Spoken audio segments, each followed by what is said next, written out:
नमस्कार, मैं R K Saxena, excellence mastermind coaching Rewa Madhya Pradesh. और हमारा ख़ास तौर से ये वीडियो आपका ADPO Madhya Pradesh ADPO exam 2021 जो 18 दिसंबर 2022 को हो रहा है, तो उसी परिप्रेक्ष्य में हमारा ये एक एक्ट है, मध्य प्रदेश गौवंश प्रतिषेध अधिनियम 2004। इसको 4 कैसे याद रखेंगे हम? तो भाई इसमें गौवंश की बात की गई है और गाय उसके वंश, तो गाय के पैर कितने होते हैं? 4। तो इस तरह से याद रखिए कि ये 2004 का अधिनियम है ये। और हमने फर्स्ट पार्ट में इसमें काफ़ी कुछ बताया था, तो लेकिन वो पूरा नहीं हो पाया था। तो फर्स्ट पार्ट में हमने आपको जो है धारा 11 तक बताया था हमने, और आज हम सेकंड पार्ट में जो है वो धारा 11 से लेकर के धारा 18 तक बताने जा रहे हैं।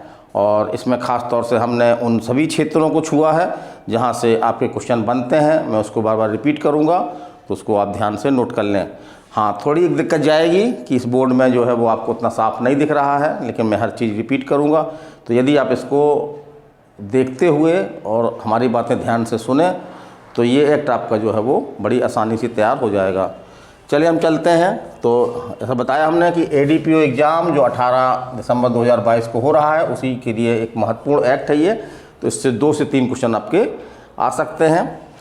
चलिए हम चलते हैं। तो कल हमने एक भूलवश बताया था आपको कि इस अधिनियम में धारा जो है वो 11 खा तक है, लेकिन ये बात सही नहीं है, ये हमारी त्रुटि है, इसको लिए आप हमको क्षमा करिएगा। इसमें जो कुल धाराओं की संख्या है वो आपकी है 18। तो कितनी धाराएं हैं इसमें? अधिनियम में 18 धाराएं हैं। और अब हम बात करते हैं धारा 11 का की। तो धारा 11 का में आपका जो अधिहरण के आदेश के विरुद्ध अपील, तो धारा 11(5) के अधीन जो आपका कोई यान है, मवेशी हैं, गोवंश हैं, उनको जो है अधिग्रहण माने कि अपने कब्जे में ले लिया जाता है। तो इससे पीड़ित व्यक्ति जो है वो कहाँ पे अपील कर सकता है, उसी के बारे में प्रावधान किया गया है। तो इसको ध्यान से देखिए, यहाँ से क्वेश्चन बनता है। धारा 11(5) के अधीन अधिहरण आदेश से पीड़ित व्यक्ति क्या कर सकता है? ऐसे आदेश या उसको जानकारी में आने, यदि उसको जानकारी नहीं दी गई है तो उसकी जानकारी में आने की तारीख से कितने दिन के अंदर? 30 दिन के अंदर। 30 दिन के अंदर किसको अपील कर सकेगा? संभागीय आयुक्त को। तो जो संभाग में आयुक्त होता है उसको वो अपील कर सकेगा। और अब इसके आगे अधिनियम में संभागीय आयुक्त को ही जो है वो संभागीय आयुक्त न कह करके और उसको अपील अधिकारी कहा गया है ना, अपील प्राधिकारी कहा गया है। तो चलिए आगे हम देखते हैं। तो यहाँ पे एक बात और महत्वपूर्ण है कि जो 30 दिन का अपील का समय है, उस समय में जो है वो, क्योंकि जिस आदेश की आप अपील करते हैं उस आदेश की एक कॉपी आपको जो है वो उस अपील में लगानी होती है।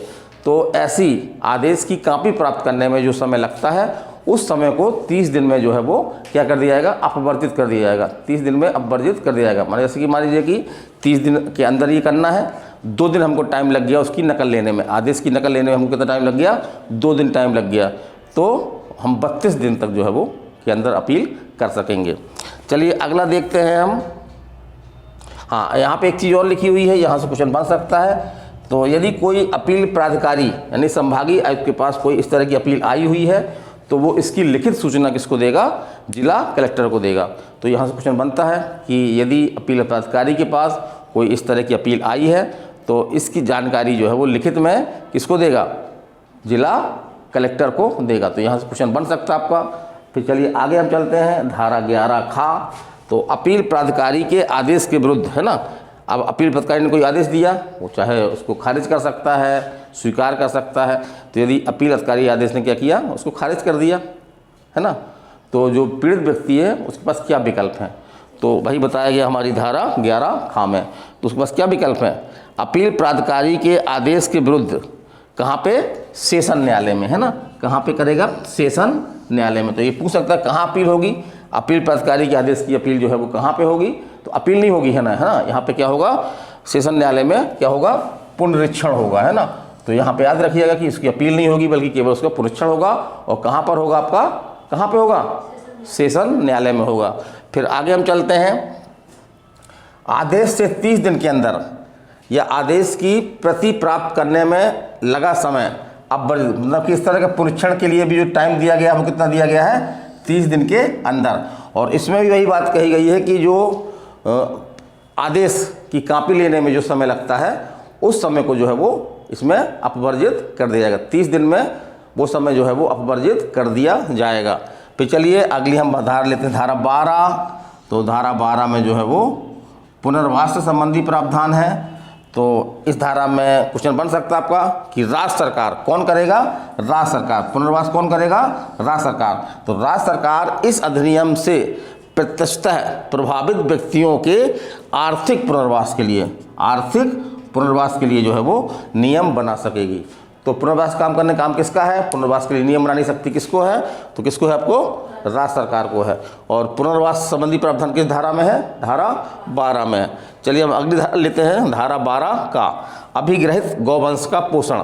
अभिग्रहित माने जो अपने कब्जे में लिए गए हैं गौवंश, है ना, वो तो एक जीव है, उनको खाने पीने की व्यवस्था करना, उनका रखरखाव करना, है ना, उनकी देखभाल करना, इसके संबंध में जो है वो धारा 12 का में कहा गया है कि यदि इस तरह के अभिग्रहित गौवंश का जो है वो पोषण, देखभाल, रखरखाव के लिए कौन करेगा, रखरखाव कौन करेगा, राज्य सरकार करेगी, है ना, राज्य सरकार करेगी, जैसा इस अधिनियम जैसा कि विहित किया जाए। ठीक है, चलिए एक क्वेश्चन आपका ये आ सकता है, बहुत इंपॉर्टेंट क्वेश्चन है। जो हमारा ये अधिनियम है मध्य प्रदेश गौवंश वध प्रतिषेध अधिनियम, तो ये अधिनियम जो है वो हमारे संविधान के अनुच्छेद 48, तो इसको याद रखिएगा, अनुच्छेद 48 से ये प्रेरित है। और अनुच्छेद 48 जो है वो संविधान के भाग 4 में है। और ये किस अध्याय में है, नीति निर्देशक तथ्य, है ना, ये नीति निर्देशक तथ्य के अधीन आता है ये, तो इससे ये प्रेरित है। तो ये क्वेश्चन बन सकता है कि हमारा ये अधिनियम जो है वो किस संविधान के किस अनुच्छेद से प्रेरित है, तो अनुच्छेद 48 से प्रेरित है। और 48 क्या है, एक नीति निर्देशक तथ्य है। और 48 में क्या कहा गया है कि गाय हैं, बछड़े हैं, या दुधारू पशु हैं, या आपके ऐसे पशु हैं जो मालवाहक के रूप में काम में आते हैं, तो उनका क्या किया जाए, संरक्षण किया जाए। और उनके वध पर, है ना, उनके वध पर माने उनके कत्ल पर जो है वो रोक लगाने का प्रयास किया जाए। तो उसी परिप्रेक्ष्य में हमारा ये अधिनियम मध्य प्रदेश सरकार द्वारा जो है वो लाया गया है। चलिए अगला हम देखते हैं, अगली धारा आपकी 13 है। ये धाराएं जनरली हर एक्ट में आपको मिलेंगी, जो छोटे छोटे एक्ट हैं उस हर एक्ट में ये धारा आपको मिलेगी। तो यहाँ पे धारा 13 में कहा गया है कि सद्भावना पूर्वक की गई कार्यवाही का संरक्षण, माने इस अधिनियम के अधीन जो भी व्यक्ति काम कर रहे हैं, यदि उनका काम सद्भावना पूर्वक काम कर रहे हैं तो उनके खिलाफ जो है वो कोई कानूनी कार्रवाई वगैरह नहीं की जाएगी।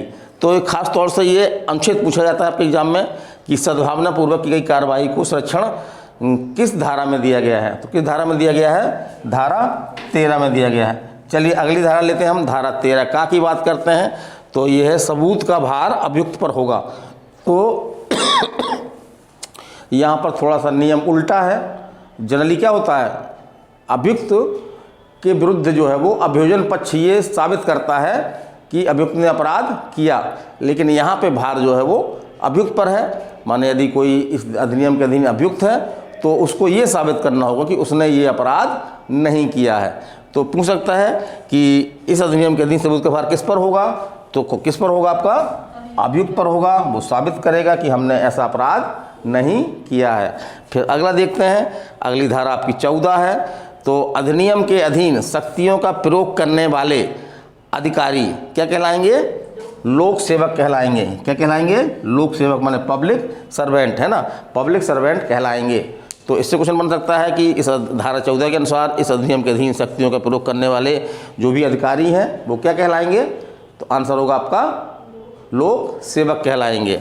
फिर आगे हम देखते हैं धारा 15।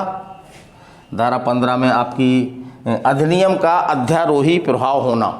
तो ये अधिनियम जो है वो जो अगर इससे अधिनियम से संबंधित कोई अन्य कानून है, कोई अन्य विधियां हैं, तो उन विधियों पर ये अधिनियम जो है वो प्रभावी होगा। माने कि ये लागू होगा, वो कानून जो विरोध में है इसके वो लागू नहीं होंगे। तो अन्य कानूनों पर ये अधिनियम जो है वो प्रभावी होगा, है ना, माने ये लागू होगा वो लागू नहीं होंगे। फिर चलिए अगली धारा हमारी धारा 16 है। तो 16 में कठिनाइयों को दूर करने की शक्ति, तो इसमें क्वेश्चन ऐसे ही पूछता है कि कठिनाइयों को दूर करने की शक्ति किसको है। धारा 16 में कठिनाइयों को दूर करने की शक्ति किसको है, तो किसको है, राज्य सरकार को। किसको है, राज्य सरकार को। क्वेश्चन ऐसा ही बन सकता है यहाँ पे कि धारा 16 में कठिनाई को दूर करने की शक्ति किसको है, लिख देगा राज्य सरकार, केंद्र सरकार, राज्य और केंद्र सरकार दोनों, इनमें से कोई नहीं। तो आपका आंसर क्या होगा, इसमें केवल आंसर होगा आपका, अगर गौवध वाला अधिनियम है इसमें आंसर होगा केवल राज्य सरकार। फिर चलिए अगला हम देखते हैं नियम बनाने की शक्ति। तो नियम बनाने की शक्ति किसको है, राज्य सरकार। इस अधिनियम के अधीन जो है वो आवश्यक नियम बनाने की शक्ति किसको है, राज्य सरकार को है। चलिए हम अंतिम धारा चलते हैं। अंतिम धारा कौन सी है आपकी, कौन सी है, 18 है ना। अंतिम धारा कौन सी है आपकी, 18। तो इस अधिनियम के द्वारा जो है वो कुछ कानूनों को जो है वो निरसित किया गया है ना। इस अधिनियम के द्वारा कुछ कानूनों को निरसित किया गया, मैंने उसको अप्रभावी कर दिया गया है, क्योंकि लगभग दोनों के काम एक ही थे। तो इससे संबंधित जो पुरानी विधियां थी उनको जो है वो क्या किया गया, निरसन किया गया, मैंने उसको अप्रभावी कर दिया गया, उसको एक प्रकार से समाप्त कर दिया गया। तो धारा 18 किससे संबंधित है, निरसन तथा व्यावत्ति से, निरसन तथा व्यावत्ति से। तो आज का हमारा ये एक्ट कंप्लीट होता है, पार्ट 2 है ये। आप पार्ट 1 देख लीजिएगा साथ में इसके, तभी आप इस आए हुए क्वेश्चन हल कर पाएंगे। तो हमारा ये, हम इस समय क्या कर रहे हैं, इस समय बच्चों की मांग पर जो है जो छोटे छोटे एक्ट हैं तो उनकी संख्या कम कर रहे हैं। तो जैसे छोटे छोटे, बहुत छोटे छोटे एक्ट हैं, किसी में 18 धारा, किसी में 12 धाराएँ हैं, किसी में 20-25 धाराएँ हैं, बहुत मामूली एक्ट हैं। तो उनको हम अगर पढ़ते हैं तो चूँकि वो एक खंड में है, और खंड में क्या होगा कि एक खंड से आपका जो है वो 10 खंड दिए गए हमारे एडीपीओ के सिलेबस में, और एक खंड से आपका जो है वो 10 क्वेश्चन आने हैं।